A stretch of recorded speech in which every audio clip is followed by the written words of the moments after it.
êtes de retour à Nat en parle. Je suis avec Julie Richer. On parle de mauvaises habitudes qu'on pourrait avoir qui feraient en sorte qu'on serait responsable de notre malheur au travail. Oui. Est-ce que c'est même possible que ce soit notre faute? Oui. Vraiment, c'est d'apporter vraiment une prise de conscience de comment on travaille. Puis, je pense qu'on est aussi victime d'une mentalité que plus que tu en fais, plus que tu as la tête basse, puis que tu travailles fort, puis plus que tu marches fort dans les couloirs, que c'est bien. Non, là, comme vraiment. Non, mais tu es occupée. Ah oui, mais tu produis, tu es une machine. C'est intéressant parce que les entreprises sont vraiment en train de chercher comment on peut avoir une meilleure santé et un bien-être dans le milieu du travail. On en parle beaucoup, oui. Puis ça vient vraiment à la réalisation de comment on travaille en ce moment, c'est pas la bonne façon. Puis de vraiment regarder de, OK, c'est pas cool de manger à mon pupitre à l'heure du dîner, en avant de mon ordi. C'est plus les choses à faire maintenant au travail. Fait qu'il y a vraiment qui commence vraiment à avoir un changement de perspective de comment je peux vraiment rester sain, puis quelle responsabilité que j'ai, moi, au travail. Fait que je pensais de partager, j'en ai comme une quarantaine là, de mauvaises habitudes. Oh, il y en a tant que ça. Ah oui, il y en a beaucoup. Alors, j'en ai 3 à 4 aujourd'hui. C'est beau. Donc, tes chroniques à venir, le sujet de tes chroniques à venir. On peut en avoir pour quelques mois certains. OK, donc on commence avec la première. Oui, puis je dirais que c'est une des plus populaires, puis c'est le multitâche. Alors, c'est de faire 150 000 choses, OK, je ne vais pas trop l'exagérer, mais de faire 3-4 choses en même temps. Fait que j'arrive au bureau, je rouvre, là, je regarde mes courriels. Puis là, j'ai mon téléphone parce que là, j'ai quelqu'un qui m'a envoyé un petit texte. Fait que là, je suis en train de faire mon texte. J'ai ma liste de choses à faire aujourd'hui. Puis, fait que, puis là, mon téléphone, il a sonné. Alors, de ne pas vraiment concentrer sur une tâche à la fois, puis de vraiment compléter la tâche, puis ensuite d'arrêter puis de faire autre chose. Ou de ne pas commencer, oui, c'est ça, de ne pas commencer 3 ou 4 choses sans les finir. Oui, c'est ça. Puis vraiment, alors j'ai regardé, comme en faisant mes recherches, les neuroscientifiques nous rappellent que nos cerveaux ne sont pas conçus pour la multitâche. Ça, c'est vraiment une fausse... je pense qu'on pense qu'on... Oui, une fausse croyance. On pense qu'on fait plus si j'en ai 3-4 choses en même temps puis que je suis plus productive ou productif.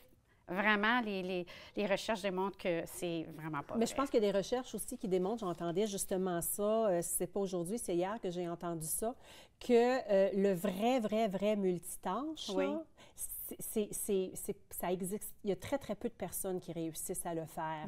Un très faible pourcentage de la population. Okay. Ce qu'on voit plus, c'est de commencer plusieurs choses, OK, sans vraiment les finir, puis d'accomplir plusieurs petites tâches en séquence qui sont peut-être pas vraiment liées les unes aux autres, oui. OK, mais tu finis vraiment, tu fais ça, tu passes à autre chose, tu passes à autre chose, tu passes à autre chose. Donc, la concentration est peut-être pas nécessairement là, puis tu as l'impression que tu as fait tout ça en même temps, mais si tu regardes vraiment comment tu t'y es pris, tu te rends compte que non, tu as fait ça, même si c'était juste une petite parcelle de ce que tu avais à faire dans cet ensemble-là, tu as fait ça, tu es passé à ça, tu es passé à ça. Puis, je parlais juste des mini-trucs aussi alentour de ça, mais juste pour vraiment le confirmer là, que c'est vraiment pas correct, là, faire de multitâche ou que c'est pas bon pour nous. Premièrement, on subit une baisse de notre quotient, notre quotient intellectuel, qui est équivalent à une nuit blanche. Oh, wow! Numéro 2, ça libère le cortisol et l'adrénaline, les 2 hormones qui créent le stress, mais des maladies.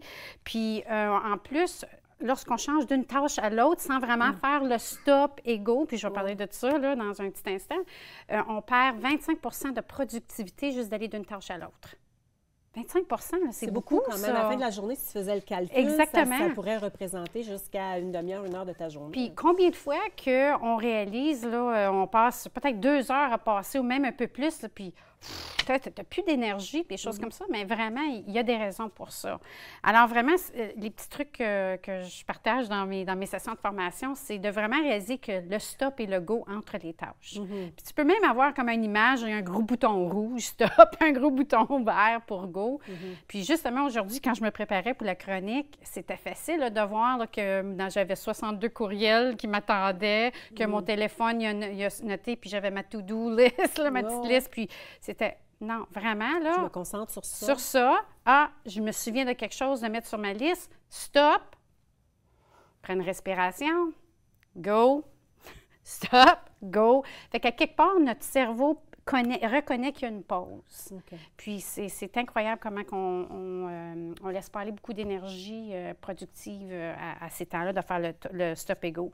Un autre truc, c'est aussi de prioriser notre travail le soir avant de quitter. Fait que prendre le dernier 15-20 minutes de ta journée puis dire, OK, demain matin, je veux commencer avec quoi?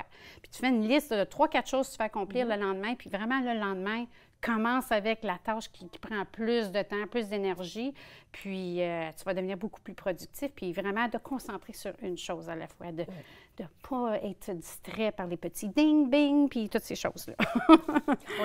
mais on peut les éteindre aussi. Hein? Bien, oui. OK, puis c'est ça, partie de la solution. Nat, absolument. C'est un truc. Un petit truc. Ceci qui existe encore à tout temps, je l'ai mentionné tantôt, fait qu'une deuxième mauvaise habitude qu'on a, c'est de manger à notre bureau. Ou de manger en avant de l'ordi, où on pense que je vais juste lire mes courriels pendant que je mange. Il faut vraiment respecter qu'on a un rythme ultradien. Le rythme ultradien, il existe dans notre sommeil. Fait qu'à tous les 90 minutes, notre corps passe à travers les 5 phases de sommeil. Puis ce rythme-là existe aussi durant la journée. OK. Qui, au lieu de dormir, il passe à travers 5 phases de sommeil. On passe à travers différentes phases de haute énergie jusqu'à basse énergie. Mais qu'est-ce qui arrive après 90 minutes durant la journée? Qu'est-ce qui arrive habituellement? Qu'est-ce qu'on fait après 90 minutes qu'on a travaillé fort, là? On va chercher un thé, puis on va à la salle de bain, puis on revient. Oui. Travailler, quelque chose comme ça. Ou c'est ça, je vais aller chercher ma muffin, mon bagel, quelque chose de sucré, un café, pour continuer sans vraiment réaliser que notre corps dit « Hey, donne-moi un break! » J'ai besoin d'une pause. OK. Alors, c'est vraiment important de respecter que notre corps a besoin de cette pause-là. Puis, c'est pas nécessairement la quantité de la pause, mais la qualité de la pause. La qualité. Un petit break d'étirement à ton pupitre, te lever, aller va chercher de l'eau, va à la salle de bain, mais pas à penser au travail pendant que tu vas à la salle de bain. De vraiment décrocher. Tu peux utiliser encore le stop et le go quand tu reviens. Fait que c'est un petit truc alentour de ça. Oui.